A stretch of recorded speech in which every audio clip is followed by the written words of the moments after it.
నమస్కారం, welcome to I dream. ధర్మ మార్గం విత్ విజిత కార్యక్రమానికి స్వాగతం.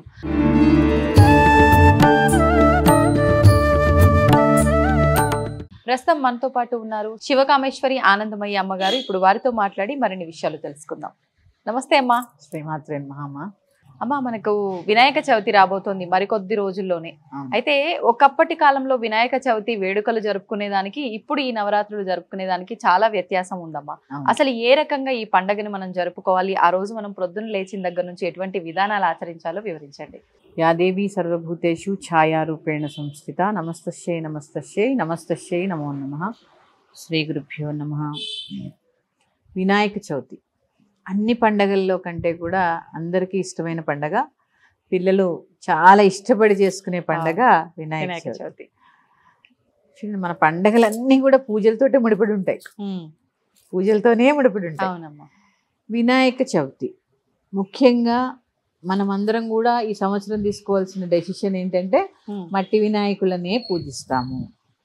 ఎందుకంటే మన పర్యావరణాన్ని కాపాడుకోవాల్సిన బాధ్యత మన అందరి మీద ఉంది కాబట్టి మట్టి గణపతినే పూజిస్తాము, మట్టి గణపతినే నిమజ్జనం చేస్తాం. ఇది అందరూ సంకల్పం చేసుకోండి. ఇక ఈ పూజ ఎలా చేసుకోవాలి, నేను ఎప్పుడూ చెప్పినట్టే ఎక్కువ డబ్బులు వృధా చేయకుండా తక్కువ ఖర్చుతో ఆనందంగా పండగ జరుపుకోండి. అనవసరమైన ఆర్భాటాలు, అనవసరమైన గొడవలు ఇలాంటివి ఏం లేకుండా శుచిగా శుభ్రంగా పూజ జరుపుకోండి. పూజా సమయం ఎప్పుడైనా కూడా ఉదయం 10 లోపల చేసేసుకోవడానికి ప్రయత్నం చేయండి, మరీ లేటుగా కాకుండా. ఓకే. ఎందుకంటే మండపాల దగ్గర సాయంత్రం చేస్తూ ఉంటారు కదమ్మా. అవునమ్మా. సాయంత్రం చేసినప్పుడు ఇంట్లో కూడా ఉదయం చేసుకోవాలి. ఎందుకంటే చవితి చంద్రుడిని చూడకూడదు ఆ రోజు. చంద్రోదయం సమయానికి మళ్ళీ కథ చదువుకుని అక్షింతలు వేసుకుంటారు కొంతమంది. అవును. ఇలా ఉదయం పూజ అయిపోయిన వెంటనే అక్షింతలు వేసుకోవడం. ఇట్లా ఉదయం కనీస పక్షం 10 లోపల పూజ అయిపోయేలాగా చూసుకోండి. ఇంకొకటి, కేవలము ఆవిరి మీద ఉడికించిన పదార్థాలనే గణపతికి నివేదన చేయండి. ఓకే. ప్రత్యేకంగా అమ్మ ఇది వరకు ఖచ్చితంగా ఆవిరి మీద ఉడికించిన కుడుములు ఉండ్రాళ్ళు ఇవే చేసేవారు. కొబ్బరి లౌజు, ఆయన కొబ్బరి అంటే చాలా ఇష్టం, కొబ్బరి లౌజు ఇవే చేసేవారు. పులిహార, గార్లు అన్ని పండగలకి చేసుకుంటాం కదా. ఒక వినాయక చవితికి మాత్రము ఆవిరి మీద చేసినటువంటి పదార్థాలనే నివేదన చెయ్యండి.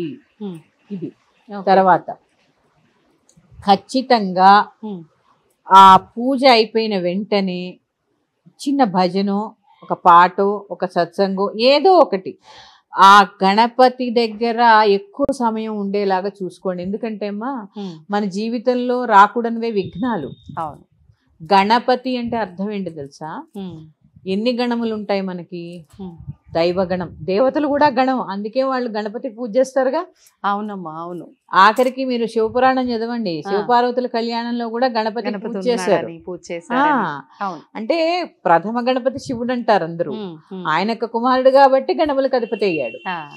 ఇలా చూసుకుంటే ఆ గణపతి మన జీవితంలో ఆ జ్ఞానాన్ని, సుఖాన్ని, ఆనందాన్ని, ఐశ్వర్యాన్ని ప్రసాదిస్తాడు. ఒక గణపతి ఇవన్నీ కలిపి ఒక ప్యాకేజీలా ఇస్తాడు. ఎందుకంటే ఆయన యొక్క చూడండి, ఏనుగు తలకాయి, మనిషి శరీరము, ఇవన్నీ కూడా విశేషాలు అనమాట. గణములు అంటే ఏం చెప్పాను? మనుష్య గణము, దేవగణము, రాక్షస గణము, వృక్షగణము, ఇలా ఎన్ని గణాలు, జంతు గణాలు, ఎన్ని గణాలు, ఏ ఏ గణాలైతే ఉన్నాయో అన్ని గణాలకి అధిపతి గణపతి. అందుకే ఆయన గణపతి. పతి అంటే ఏం లేదమ్మా, ఇప్పుడు వివాహం అయిన వాళ్ళకు కూడా పతి అంటారు, భర్త. పతి అంటే నాయకుడు. ఓ మరి ఈ మాట విన్న మగవాళ్ళందరూ నాయకత్వ లక్షణాలు అంటే ఏంటి? స్త్రీని గౌరవించడం, స్త్రీని ఆనందంగా చూసుకోవడం. అంతేగాని ఎక్కువ తక్కువ ఆ భావం ఉండదు. నాయకుడు నాయకుడిలాగే ప్రవర్తించాలి.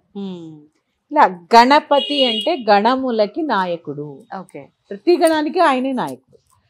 ఇక ఈ గణపతి పూజలో మనకు వచ్చేటటువంటి అనుమానం, పసుపు గణపతికి కూడా పూజ చేయాలా? అవును. చాలా మంది అనుకుంటారు అక్కడ గణపతి ఉన్నాడు కదండి, మళ్ళీ గణపతి ఎందుకు అని.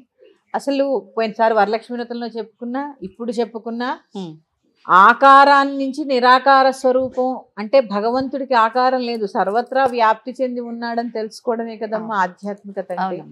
అందులో భాగంగానే 4 చతుర్భుజాలు ఉన్న గణపతిని పసుపు ముద్దలో పూజిస్తూ ఉంటాం. ముందు హరిద్రా గణపతికి పూజ చేసిన తర్వాతే గణపతికి పూజ చేయాలి. ఆ పూజలో కూడా విఘ్నాలు రాకూడదుగా. అవును, ఉన్నందుకని విగ్రహ రూపంలో ఆయనకు ఆరాధించే ముందర పసుపు గణపతిని ఖచ్చితంగా ఆరాధన చెయ్యాలి. మంగళవారం శుక్రవారం అయితే కదపకుండా, విడి రోజుల్లో అయితే పసుపు గణపతికి ఉద్వాసం చెప్పచ్చు. అని 1 రోజు ఉంచుకుంటారా, ఇంట్లో 3 రోజులు ఉంచుకుంటారా? 3 రోజులు ఇంట్లో గణపతిని ఉంచుకున్నారనుకోండి, మరి సూర్యోదయాత్ పూర్వమే లేవాలి. ఆయన ఇంట్లో పెట్టుకుని 11 దాకా పడుకుంటే ఎలా? మరి మీ ఇంటికి ఎవరినో పెద్ద గెస్ట్ ని పిలిచారండి, వాళ్ళకి ఉదయం లేచిన దగ్గర నుంచి చూసుకోవాలి కదా, కాఫీ కావాలా, టిఫిన్ కావాలా, వాళ్ళకి ఏమైనా సదుపాయాలు కావాలా, ఇవన్నీ చూసుకోవాలిగా. మరి అంత పెద్ద ఆయన్ని పిలిచినప్పుడు 11 దాకా పడుకుంటే ఎలా? కుదరదు. సూర్యోదయాత్ పూర్వమే లేవాలి, స్నానం చేయాలి, శుచైన వస్త్రాలు కట్టుకోవాలి. నిత్యము ఉన్న 3 రోజులు కూడా షోడశ ఉపచార పూజ ప్రథమం, లేదు కనీస పక్షం పంచోపచారాలు ఇట్లా. అందుకని ఇవి చాలా ముఖ్యం. ఇక ఆ తర్వాత కథ చదువుకోవడము, అక్షతలు వేసుకోవడము, కుటుంబం అంతా కలిసి భోజనం చేయడము, ఇవన్నీ పూజలో భాగాలే అమ్మా. ఇప్పుడు ఈ పత్రిక కూడా చాలా విశేషం కదమ్మా వినాయక పూజలో. అవును, ఒకసారి పత్రి వివరణ కూడా ఇవ్వరా? తప్పకుండా. మనకి 21 రకాల పత్రులతో గణపతికి పూజ చేస్తారు. అవునమ్మా. 21 పత్రులు, 21 విశేషాలు, ఔషధీ గుణాలు ఉన్నవి. అవును, అంటే చెప్పాను కదా, మన పూర్వం ఊరు వాతావరణంలో ఉండేవాళ్ళం. కాలువలు, నదులు, చెరువులు అందరూ అక్కడే స్నానాలు చేసేవాళ్ళం కదమ్మా. ఈ పత్రి అంతా కూడా అందులో కలపడం వల్ల వానాకాలం ఎటువంటి ఇన్ఫెక్షన్స్ రాకుండా, అంటురోగాలు ప్రబలకుండా, ఎక్కువగా వ్యాధులు వచ్చే కాలం కదా, అంటురోగాలు ప్రబలకుండా. ఇప్పుడంటే మనకు వాటర్ ప్యూరిఫైయర్లు ఇవన్నీ వచ్చాయి. పూర్వం మేము బావిల్లోంచి చెరువులోంచి పట్టుకెళ్లే వాళ్ళం మంచినీళ్ళు. ఓ పక్కన ఎక్కడో స్నానం చేస్తుంటే ఓ పక్కన ఇవి తెచ్చుకుని మళ్ళీ దాన్ని శుద్ధి చేసుకునే వాళ్ళం ఇంటికి తెచ్చి. అదే కాలువలో నీళ్ళు, లేదా బావిలోంచి తోడుకునే వాళ్ళు.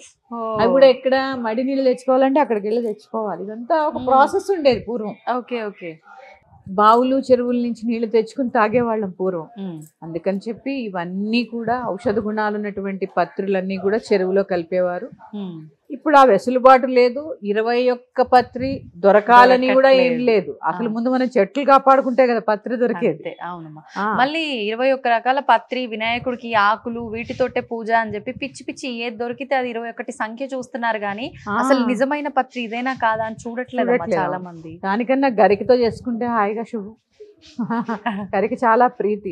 తులసి దళం విడి రోజుల్లో గణపతికి ఇవ్వం, ఒక్క వినాయక చవితి రోజు వేస్తాము కాబట్టి మనకు అందుబాటులో ఉంటాయి. గరిక, తులసి, మామిడి, నేరేడు చెట్లు కూడా ఎక్కడ పడితే అక్కడే ఉంటాయి. అందుకని నేనేదో చెప్పానని 21 ప్రయత్నం చేయక ఏవి దొరికితే అవి. మరి క్రాటన్స్ మొక్కలు కూడా అమ్మేస్తున్నారమ్మా. అవునమ్మా.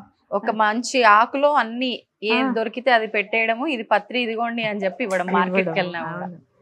అందుకని మనం దానిక ఏం తెలుస్తాయి మనకి, ఏమేంటో ఎక్కడ చూస్తాము, అన్ని మర్చిపోతున్న రోజుల్లో ఎక్కడ చూస్తాము అంతే. ఏవి దొరికితే అవి. అందుకని చక్కగా దొరికిన వాటిలో శుభ్రమైనవి, స్వచ్ఛమైనవి తెచ్చి గణపతికి సమర్పించండి. ఇప్పుడు ఈ తెచ్చిన పత్రిని అంటే కడిగిన తర్వాత స్వామివారి దగ్గర పెట్టాలా అమ్మా? తీసుకొచ్చినవి డైరెక్ట్ గానే పెట్టొచ్చా పూజలో?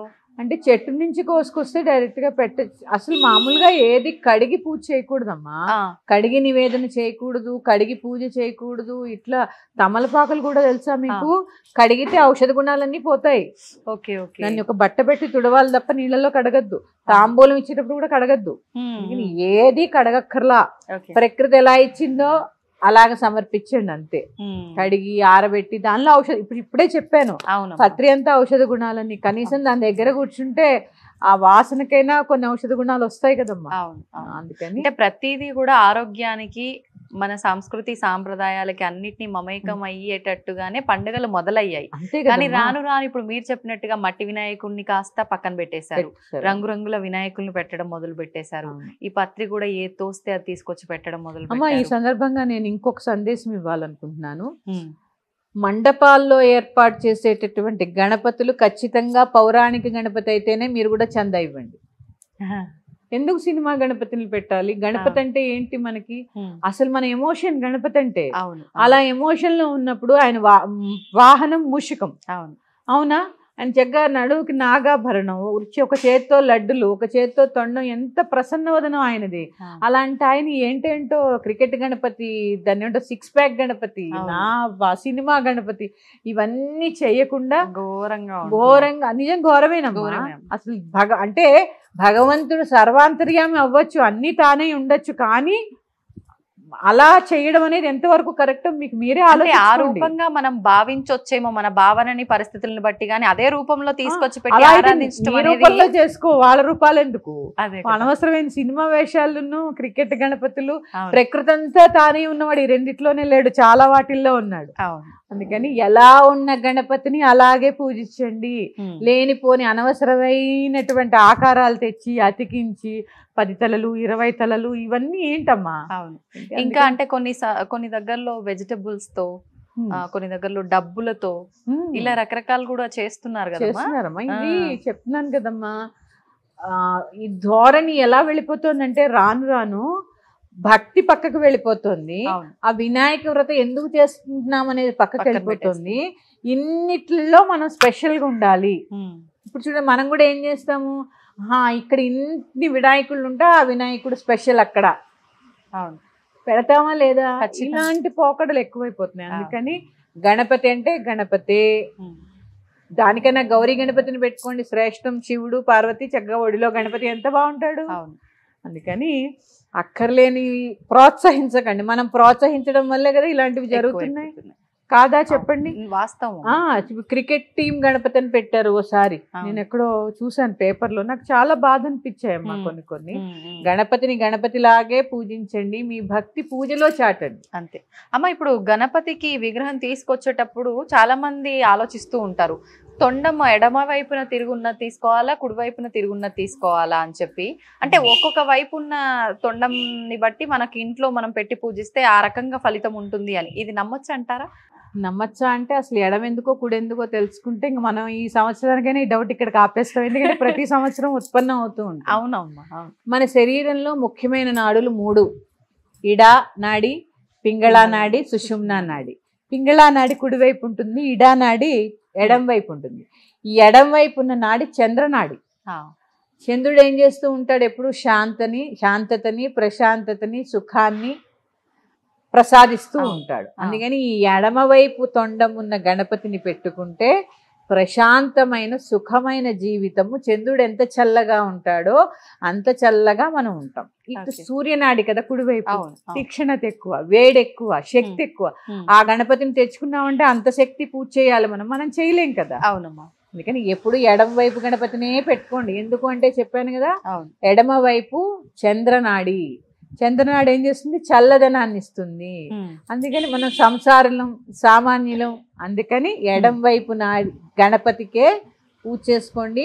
ఎడం వైపు గణపతి పూజ చేసుకోవడం వల్ల అది చాలా చోట్ల ఎడం వైపే ఉంటుంది. మామూలుగా గణపతి కూడా ఎడం వైపే ఉంటుంది. అంటే ఆయన శ్లోకం ఏంటి?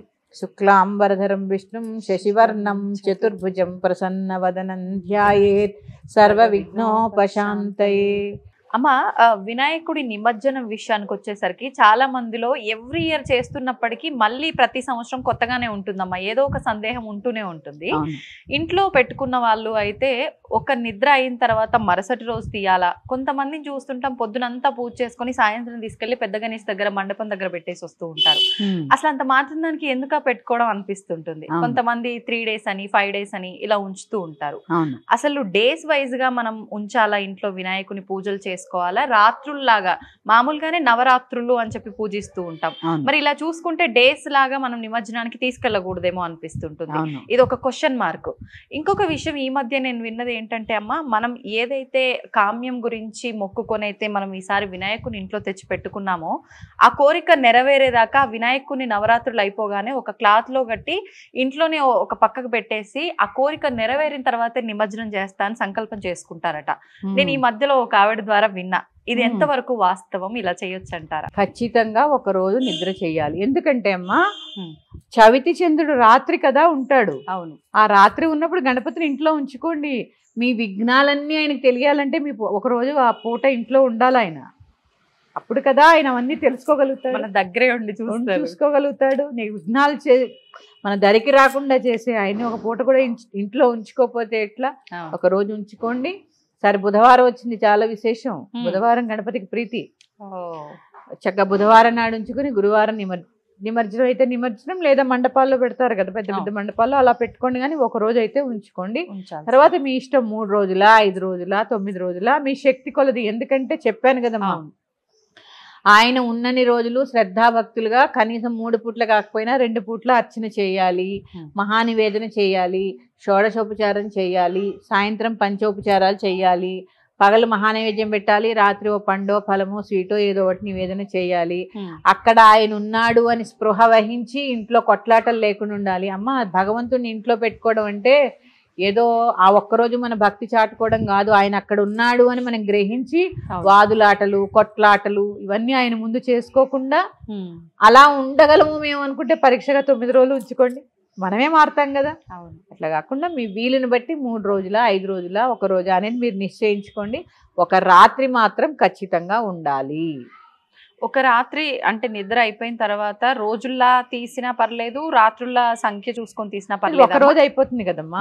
రెండో రోజు ఉదయం ఏం చేస్తారు? మహానివేదన పునః పూజ చేసి మహానివేదన చేసి ఉద్వాసం చెప్పేస్తారు. ఓకే, చాలు. 3 నిద్రలు చేశారు, 4వ రోజు చెప్తారు. 5 నిద్రలు చేశారు, 6వ రోజు చేస్తారు. 9 అయ్యాక 10వ రోజు చేస్తారు. Okay okay. ఇట్లా బేస్ సంఖ్యలో అలవాటు కదమ్మా.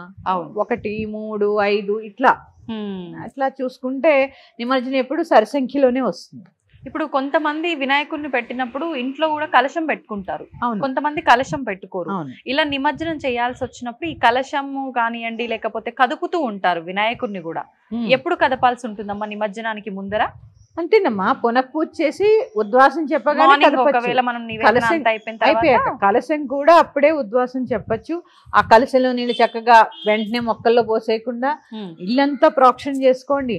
ఆ నీళ్ళల్లోకి వరుణదేవుడు ఆవాహన అయి ఉంటాడు కదా. ముందు గణపతి ఆవాహన అయి ఉంటాడు. చెంబులో ఎప్పుడు ఆవాహన గారు, కేవలము చెంబులో ఎవరుంటారు అంటే వరుణదేవుడు ఉంటాడు. నదీ జలాలు ఉంటాయి. ఇల్లంతా ప్రోక్షణ చేసుకోండి. కొద్దిగా తీర్థం కింద పుచ్చుకున్నా బెంగలేదు. అలా కలశాన్ని కూడా ఆ రోజు ఉద్వాసం చెప్పచ్చు.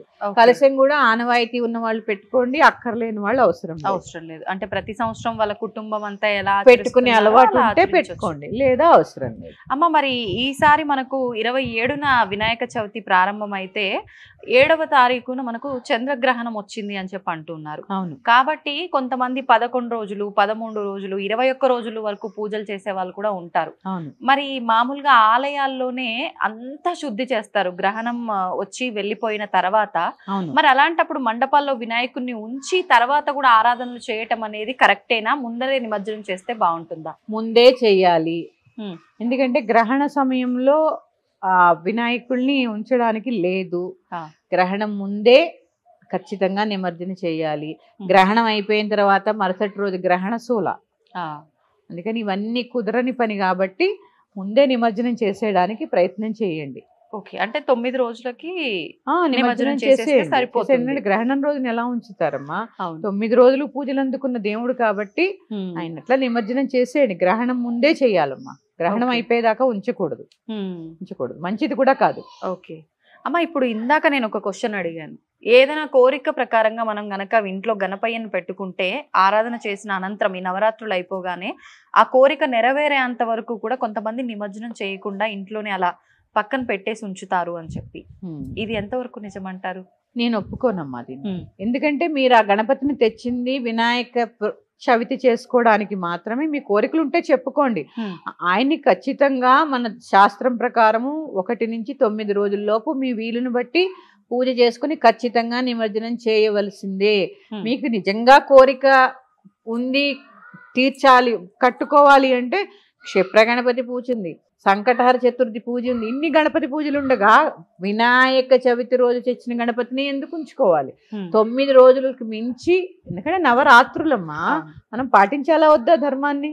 నవరాత్రుల వరకే ఉంచుకోవాలి, తర్వాత ఖచ్చితంగా నిమజ్జనం చేయాలి. పైగా అసలు పూజలు అందుకున్న గణపతిని ఒక వస్త్రంలో మూట కట్టేసి ఎలా పెడతారండి? చాలా తప్పది. ఆయనకి మనం అనుకుంటున్నాం ఆయన మరి కళ్ళు కాళ్ళు చేతులు ఎందుకు పెడతారమ్మా? అక్కడ ఉన్నాయనే కదా. ఉన్నాయని ఉన్నప్పుడు మీరు వస్త్రంలో మూట కట్టేసి ఎలా పెట్టేస్తారు? పూజలు చేసి ఆవాహన చేసి నివేదనలు చేసి ఇట్లాంటి విగ్రహాన్ని కట్టడం కూడా చాలా తప్పు.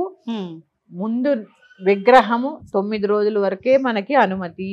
ఏది ఇప్పుడు తెచ్చుకున్నది భాద్రపద శుక్ల చవితి నాడు వ్రతానికి తెచ్చుకున్న గణపతి అంతవరకే మనకి అనుమతి. తర్వాత ఖచ్చితంగా నిమజ్జనం చేసి తీరవలసిందే. ఎప్పుడైనా గుర్తుపెట్టుకోండి, భక్తి ఉండాలి, మూఢభక్తి ఎప్పుడూ ఉండకూడదు. పైగా ఏది ఎంతవరకు చేయాలో ఇదే చెప్తున్నానమ్మా, గృహస్థుకి ఎంత అవసరమో అంతే చేయాలి. ఏది పైగా ఇంకొకటమ్మా, ఎవరు ఇప్పుడు ఆచారాలు పాటిస్తున్నారు చెప్పండి? బహిష్టు దోషాలు, రజస్సుల దోషాలు, పైగా ఏమో ఇప్పుడు సూతకాలు వస్తే కూడా ఎవ్వరు కూర్చోవట్లేదమ్మా, మైలు వస్తే కూడా కూర్చోవట్లేదు. ఇలాంటి పరిస్థితుల్లో ఆయన్ని అలా మూటగట్టి పెట్టడం అనేది ఎంతవరకు సమంజసం అనేది మీకు మీరుగా ఆలోచించుకోండి. ఒక విగ్రహాన్ని పెట్టాము, ఇక్కడ మేము విగ్రహం పెట్టామంటే 3 పూట్ల అర్చన నివేదన అన్ని చేస్తూ ఉంటాం. మీరు అలా చేస్తారా? లేదు. పూజ చేసి మట్టి విగ్రహాన్ని తెచ్చుకొని అలా ఉంచడం కరెక్ట్ కాదమ్మా. ఖచ్చితంగా నిమజ్జనం చేయాలి. అమ్మ, ఇప్పుడు మీరు అన్న తర్వాత నాకు ఒక డౌట్ వచ్చింది. ఇప్పుడు నిజంగా అంటే ఒక 5 రోజుల పాటు ఉంచుకోవాలి అని చెప్పి మనం అంతా కూడా చేసుకున్నాం, కానీ అనుకోకుండా ముందే మనకి ఇలాంటి ఆటంకం ఏదైనా ఎదురైనప్పుడు ఆడవారికి అప్పుడు ఏంటమ్మా పరిస్థితి? అంటే ఖచ్చితంగా మనం అనుకున్న 5 రోజుల వరకు ఉంచి ఇంట్లో మగవారు కానీ పిల్లలు కానీ పూజ చేయొచ్చా, లేదు అంటే వెంటనే ఆ రోజునే తీసేయడమే కరెక్ట్ అంటారా? మీరు ఏదైనా సంకల్పం చేసుకుని 5 రోజులు ఉంచుతాము అనుకుని మీకు ఏదన్నా అడ్డం వస్తే స్త్రీలు బయట కూర్చుని, మీకు అపార్ట్మెంట్ అయినా ఒక గది ఉంటుందిగా, ఆ గదిలో కూర్చోండి చక్కగా, ఏది ముట్టుకోకుండా. మగవారిని చేయమనండి. నేను అందరికీ చెప్తున్నానమ్మా, ఈ ఒక్కరోజే కాదు, రజస్వల సమయంలో కూర్చోండి. ఎందుకంటే ఆచారం అనేది సరే మీరు ఏంటి ఇంత మూఢంగా చెప్తున్నారు అనుకోవచ్చు, కూర్చుంటే మన ఆరోగ్యం బాగుంటుంది, వాతపరమైన దోషాలు రావు. ఇప్పుడు అందరికి మనం అన్ని నొప్పులు అంటున్నాం కదా, ఈ నొప్పులకి కారణమే అది. ఎందుకంటే ఎక్కువ నీళ్ళల్లో నానకూడదు, ఎక్కువ పని చేయకూడదు, ఇలా ఉన్నాయి. ఆ 3 రోజులు రెస్ట్ తీసుకోవడం వల్ల మన శరీరము మనస్సు కూడా తేలిక పడతాయి. హాయిగా మనస్సులో భగవన్నామం చేసుకుంటూ హాయిగా కూర్చోండి. ఇంత పెడతారు, తినండి, హాయిగా రెస్ట్ తీసుకోండి. మనకి అవకాశం నెలకి 3 రోజులు కదమ్మా. ఎంత అట్లా తీసుకొచ్చి పెట్టే వాళ్ళు ఉండాలి, పెట్టాలమ్మా, కూర్చోవాలి. మగవాళ్ళు కూడా దీనికి సహకరించాలి. మీరు అలవాటు చేయండి. అందుకే వాళ్ళు చెయ్యరు కదా అని మీరు కూర్చోడం మానేస్తే వాళ్ళు అసలే చేయరు. అందుకని ఇదేదో చాదస్తంగా చెప్తున్నది కాదమ్మా.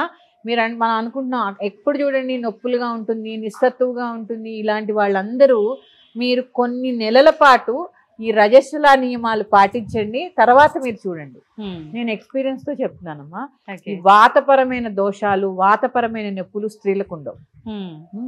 తల తడపకూడదు రజస్సుల నియమాల్లో. కొన్ని అంటే శరీరం పచ్చిగా ఉంటుందమ్మా, ముద్దగా ఉంటుంది శరీరం, ఇక్కడ ముట్టుకున్నా ఎంత బాధగా ఉంటుంది మనకి. ఇలాంటి సమయంలో అందరూ చక్కగా రెస్ట్ తీసుకోండి.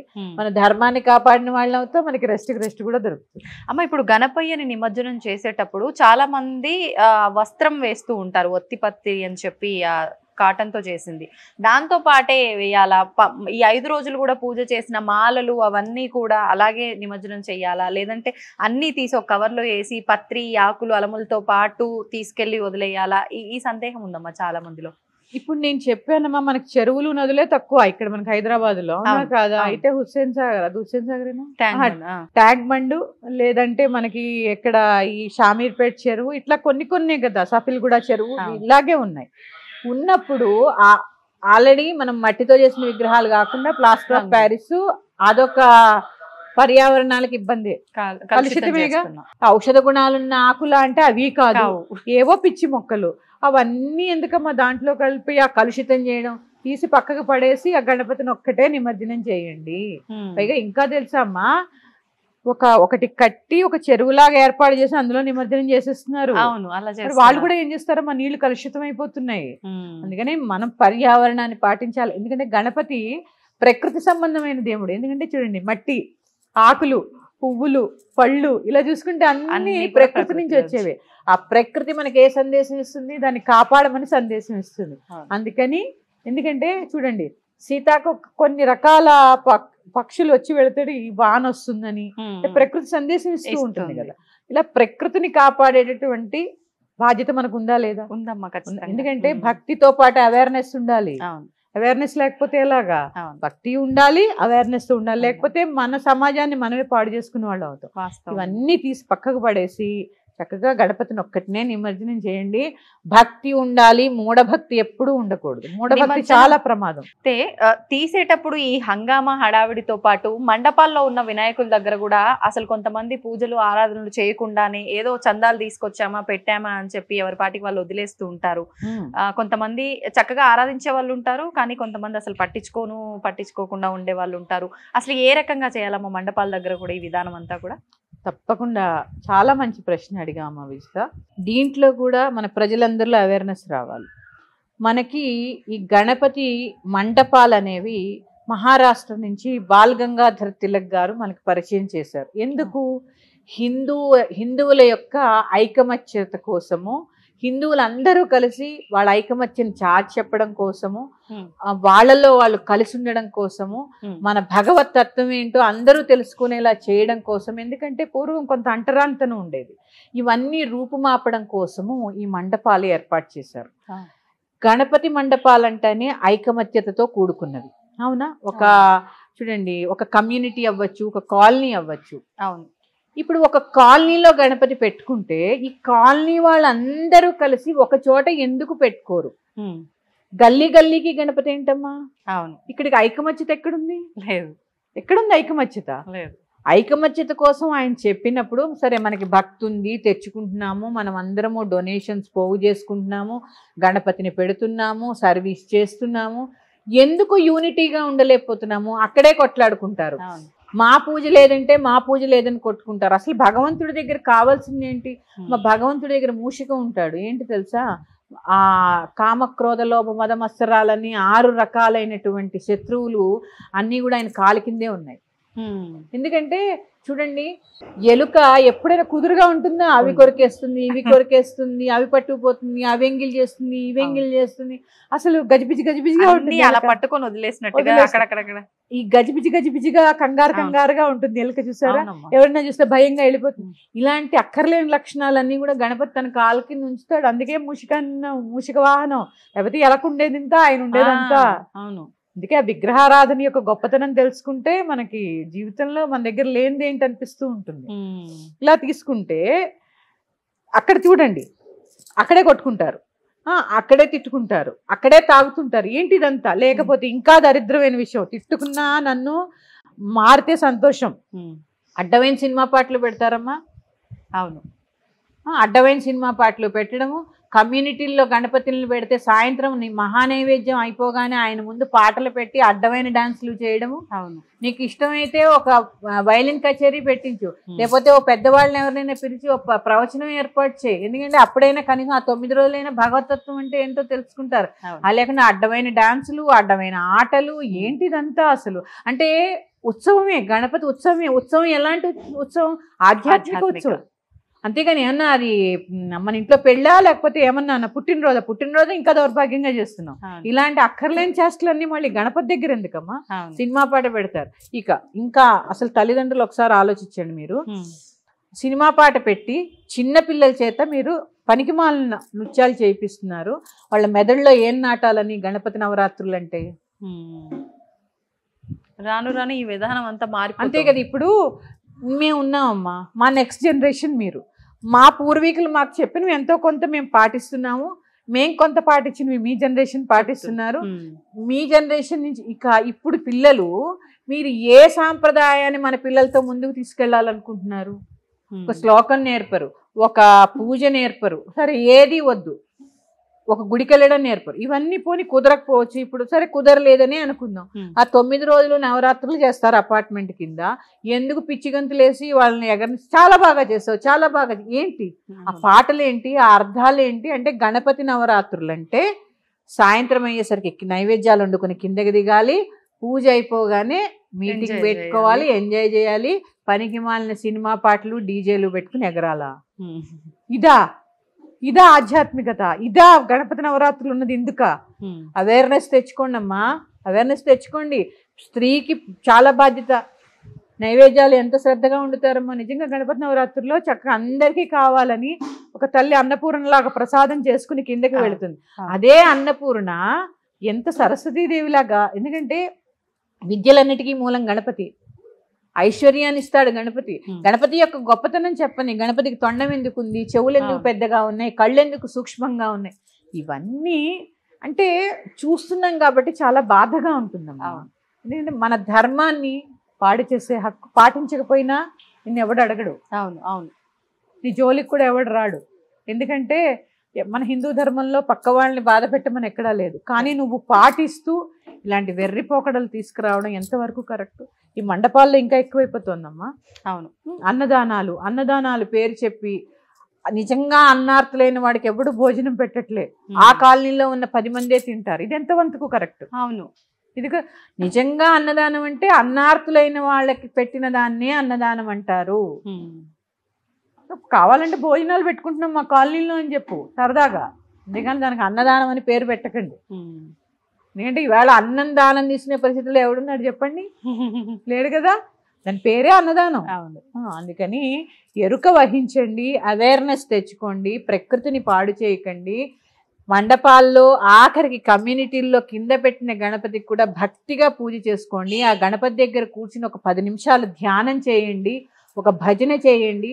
మంచి ప్రవచనకారులు ఎవరైనా ఉంటే ఒక అరగంట, అదేమి చాలా మంది అనుకుంటున్నారు అబ్బా అని. ఎందుకు వినరమ్మా? అవును, మంచి విషయాలు అవసరం లేదా మనకి? వాళ్ళే లేకపోతే మంచి ఎవరు చెప్తారు? మీ పిల్లలకి కనీసం ఆ సెలవుల్లో అయినా మంచి జ్ఞానాన్ని అందించడానికి ప్రయత్నం చేయండి. సుభిక్షంగా సురక్షితగా వ్రతం చేసుకో. అమ్మా, ఒకప్పటి కాలంలో ఆహారం తినే పద్ధతులకి ఇప్పుడు ఆహారం తినే పద్ధతులకి కొద్ది మార్పు అని చెప్పలేం. అసలు మొత్తానికి అది వదిలేసి కొత్త పోకడలోకి వెళ్ళిపోయామని చెప్పాలి.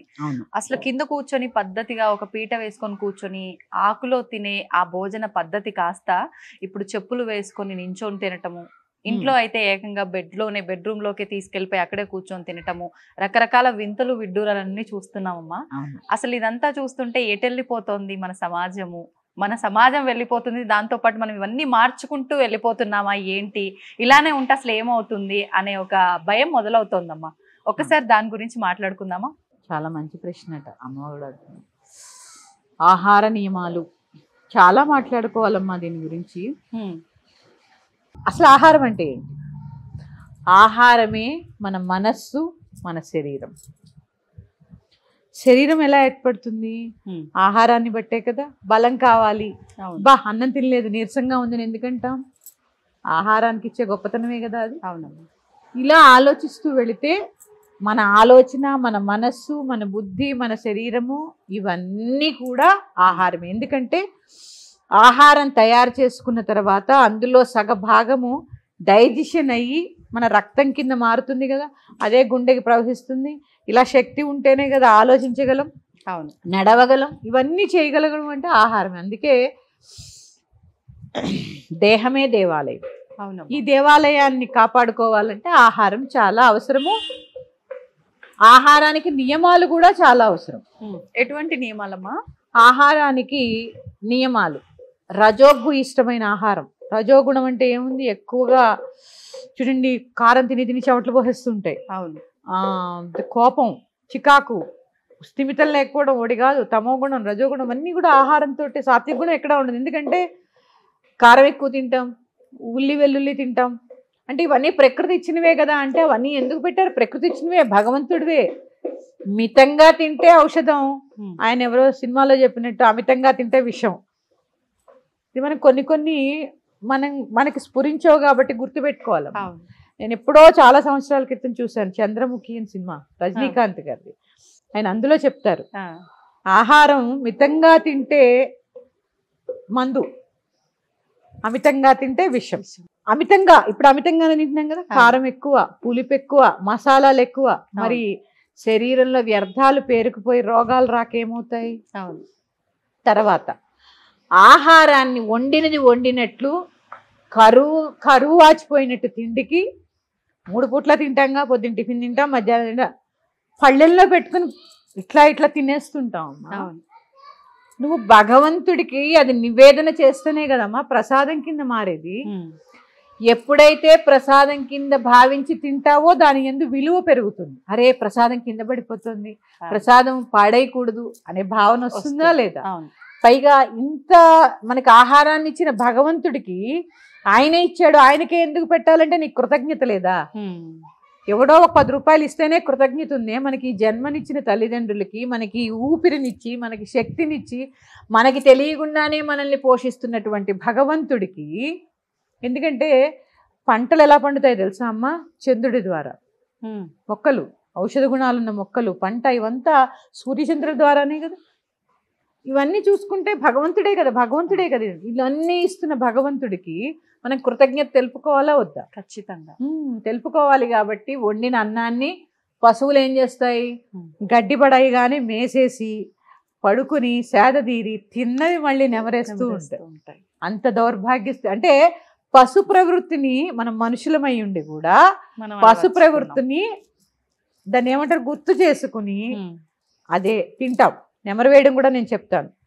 భగవంతుడికి నివేదన చేయకుండా పళ్ళెల్లో పెట్టుకుని ఆవురావురమంటూ తినేసి కూర్చుంటాం. కూర్చుని టీవీ పెట్టుకుని పప్పులో ఉప్పు ఎక్కువైంది, కూరలో కారం ఎక్కువైంది, పెరుగు పుల్లగా ఉంది, ఈవేళ అన్నంలోకి నెయ్యి లేదు, ఈవేళ ఇలా చేసావేంటే వంట, నిన్న బాగా చేసావు, దీనంతా నెమరేసుకోవడమా కాదా? ఖచ్చితంగా నెమరేయటమే. ఇదంతా ఏంటమ్మా? పశు ప్రవృత్తి. ఆహారము భగవంతుడితో సమానము. మనం నిలబడాలంటే ఆహారం కావాలి. ఇక అన్నం పరబ్రహ్మ స్వరూపం. మంచాల మీద కూర్చుని ఎలా తింటారమ్మా పరబ్రహ్మ స్వరూపాన్ని? మంచం భోగ వస్తువు, పడుకోవడానికే. దాని మీద కూర్చుని భోజనం చేయడం ఏంటి? నీకు కుదిరితే కింద కూర్చో, లేకపోతే కుర్చీలో కూర్చో. ఇప్పుడు అలాగా అందరం డైనింగ్ టేబుల్సే కదా. కాస్త డైనింగ్ టేబుల్ మేనర్స్ పాటిస్తూ కూర్చో. అక్కడే తుమ్మడం, దగ్గడం, పక్క వాళ్ళ ప్లేట్లో ఎంగిలేయడం కాకుండా.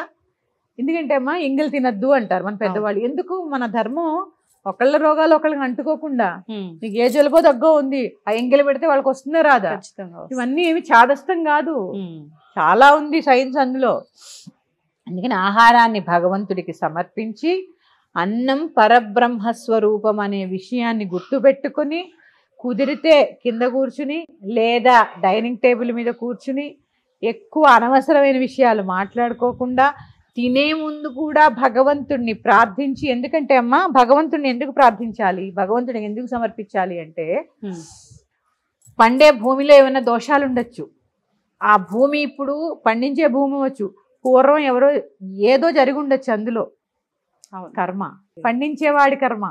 వాడు ఇంట్లో ఏదో జరుగుండొచ్చు, అక్కడికి వచ్చి కోపంగా కోస్తూ ఉండొచ్చు. రజోగుణం, తమోగుణం, ఇవన్నీ కూడా వెళతాయి, ఆహారం పైన ప్రభావం చూపిస్తాయి. తర్వాత కొన్ని వేల కిలోమీటర్లు పొలిమేరలు దాటి ప్రయాణం చేసి వస్తాయి. అవును, మనం షాప్కి వెళ్తాం, డబ్బులు ఇస్తాం, తెచ్చుకుంటాం. మనకి తెలియదు ఇదంతా ఉంటుందని. ఇప్పుడు నేను చెప్తే మీకు చాదస్తంగా అనిపించచ్చు. ఒక్కసారి భగవంతుడికి సమర్పించి పూజించడం వలన ఈ కర్మలన్నీ కూడా తొలగిపోయి ప్రసాదాన్ని భుజిస్తారు. ఆ ప్రసాదం భుజించడం వల్ల పిల్లలు బాగుంటారు, భర్త బాగుంటారు, మనం బాగుంటాం, ఇంట్లో వాళ్ళు బాగుంటారు. ప్రసాదం ఎప్పుడైతే అనుకుంటామో చాలా దాన్ని శ్రద్ధగా చూస్తాము. అలాగే ఎప్పుడైతే భగవన్నామం చేస్తూ ఆహారాన్ని వండుతామో వండేటప్పుడే ప్రసాదం అయిపోతుందిగా. అవును. అందుకని ఆహారం అనేది మన జీవన మనుగడే అది. ఆహారమే మన మనస్సు, మన బుద్ధి, మన శరీరం. ఇది గ్రహించి ప్రతి ఒక్క గృహిణి ఇంట్లో అన్నం వండేటప్పుడు ఖచ్చితంగా ఒక భగవన్నామం చేయడం. అంటే నా జీవితం ఇంతే, నేను ఇంతే, మా ఆయన చీరగం లేదు, మా అత్తగారు ఇలా అంది, మా పక్కింటి వాళ్ళు ఇలా అన్నారు, ఇవన్నీ అనవసరమైన విషయాలు. అవేమీ మారవు మీరు తలుచుకోవడం వల్ల. ఒక భగవన్నామము, ఒక స్తోత్రము చేసుకుంటూ అన్నాన్ని వండి చక్కగా దాన్ని మళ్ళీ భగవంతుడికి నివేదన చేసి ప్రతిరోజు ప్రసాదాన్ని తిని అలవాటు చేసుకుంటే సత్వరజస్తమో గుణాలు అదుపులోకి వస్తాయి.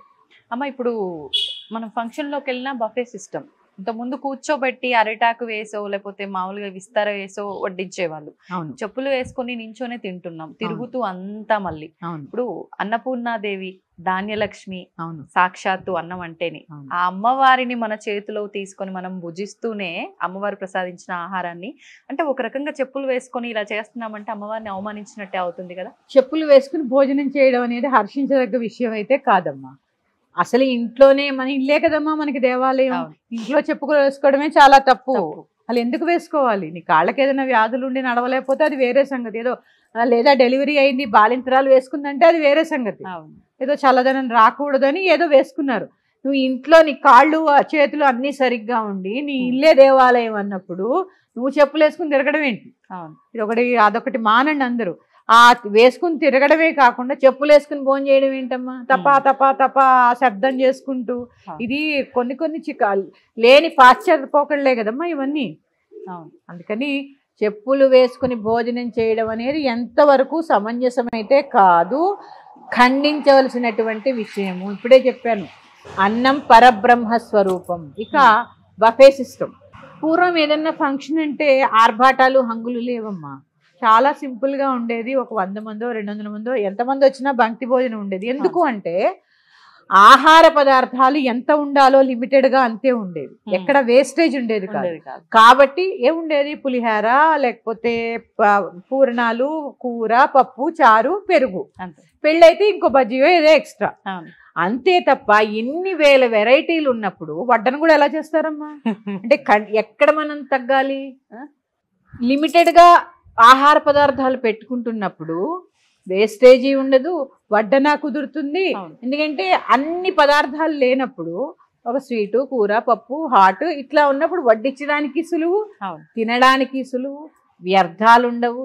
మనం ప్లేట్ పట్టుకెళ్ళి ఇలా అడుక్కోవడం ఉండదు. ఎందుకంటే అతిథి దేవో భవ అనేది మన ధర్మం కాబట్టి అతిథిని ఎలా గౌరవించాలో అలా గౌరవించాలి. ఇక మీరన్నట్టు వడ్డించేవారు కూడా దొరకనటువంటి పరిస్థితి వచ్చేస్తుందమ్మా. ఎవరు ఓపిక్గా వడ్డించే, మీకు తెలుసా వడ్డనలో కూడా ఏ పదార్థం ఎటువైపు వడ్డించాలనేది ఒక శాస్త్రం. ఎలా పడితే అలా వడ్డించడం కాదు. ఇంత ఉన్న ఆహార ధర్మాల్ని మనం చాలా వరకు 90% వదిలేస్తాం, మార్చేసాం. ఎందుకంటే మన ఉద్యోగాలు, బాధ్యతలు అంటూ లేదు, ఆచారం లేదు. మా కమ్యూనిటీలో అయితే, కమ్యూనిటీ అన్నా వద్దా, మా వర్గంలో అయితే అన్నం గిన్నె పట్టుకున్నా చేయి కడుక్కుంటాం. ఎందుకంటే అక్కడ ఏది ఆచారంతో పాటు అన్నం పరబ్రహ్మ స్వరూపం అని ప్రతి క్షణం గుర్తుపెట్టుకుంటాం. ఉప్పు కొన్ని పదార్థాలు అన్నానికి తగిలితే మళ్ళీ వాడరు. అవునా? నూనె ఇవన్నీ అంటూ అనేవారు మా అమ్మమ్మలు చిన్నప్పుడు. ఎంతో కొంత మేము పాటిస్తున్నాం, మా పిల్లలు చూస్తున్నారు, వాళ్ళు పాటిస్తున్నారు. అందుకే పాటించడానికి ప్రయత్నం చేయండి. శుచి శుభ్రతలతో పాటు ఆచారం కూడా అవసరం. అవసరము. అన్నం పరబ్రహ్మ స్వరూపము. పెళ్లిళ్ళలో కూడా పదార్థాలు తగ్గించి తక్కువ పెడితే శుభ్రంగా భోజనం చేస్తారమ్మా. ఎక్కువ పెట్టే కొద్దీ ఏ తినాలో కన్ఫ్యూజ్ అయిపోతారు. 50 రకాలు, 60 రకాలు, 70 రకాలు, మనం చేసే 108 రకాల స్వీట్స్ అంటమ్మా. మనిషి అన్నవాడు ఎవడైనా అది కాస్త పెట్టినా కూడా తినలేరు. ఎంత వృధా అమ్మా. చాలా బాగా చేస్తామంటే 108 రకాల స్వీట్స్ ఎందుకు అసలు? ఎంత వ్యర్థం. ఎంతమంది కొన్ని చోట్ల అన్నార్తులై అన్నమో రామచంద్ర అని ఉన్నారు కదా ఆఫ్రికాలో. పెట్టాము అని గొప్ప కోసం ఇన్ని రకాలు పెడుతున్నారే తప్ప ఇది ఎంతవరకు వృధా చేస్తున్నాం, ఎంతవరకు ఎవరికి ఉపయోగపడుతుంది అనే ఆలోచన లేదు. ఏమన్నా అంటే మాకుంది మేము తింటున్నాం, లేని వాళ్ళ సంగతి మాకెందుకు, మీరు ఎందుకు చెప్తున్నారు ఈ సోదంతా అంటే. ఆలోచించండి, మీకు మీరైనా అన్నపూర్ణాదేవిని వృధా చేస్తున్నారేమో ఒక్కసారి ఆలోచించుకోండి. మళ్ళీ గుర్తుపెట్టుకోండి, దేహమే దేవాలయము.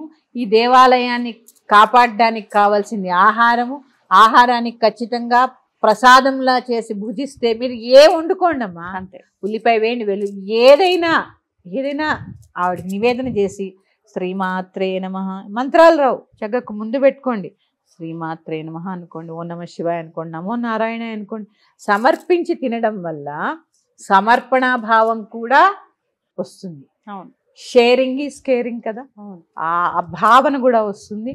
అన్నాన్ని పరబ్రహ్మ స్వరూపంగా భావించి అందరూ కుదిరినంతలో నియమాలు పాటిస్తూ మంచం మీద కూర్చుని ఎట్టి పరిస్థితుల్లో భోజనం చేయకుండా ఒక టేబుల్ ఏర్పాటు చేసుకుని అంది మీద పెట్టుకొని ఎడం చెయ్యి కుడి చెయ్యి ఇలా అన్నీ పెట్టుకోకుండా శుచిగా శుభ్రంగా వడ్డం చేసుకుంటూ భోంచేయాలని అందరినీ కోరుకుంటున్నాను. మరి యొక్క అంశంతో మీ ముందుకు వస్తాను. శ్రీమాత్రే నమః. స్వస్తి. శ్రీమాత్రే నమః. తవ్వండి, తవ్వుతూనే శివలింగం సరే దాన్ని అట్లా కప్పేసేయండి, చూపించదండి.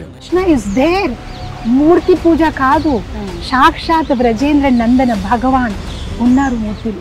ఏమీ ఆశించకుండా ఆరాధించే వాళ్ళు కూడా ఉన్నారా ప్రభుజీ? నిజమైన భక్తి అంటే మనకు తెలియదు కాబట్టి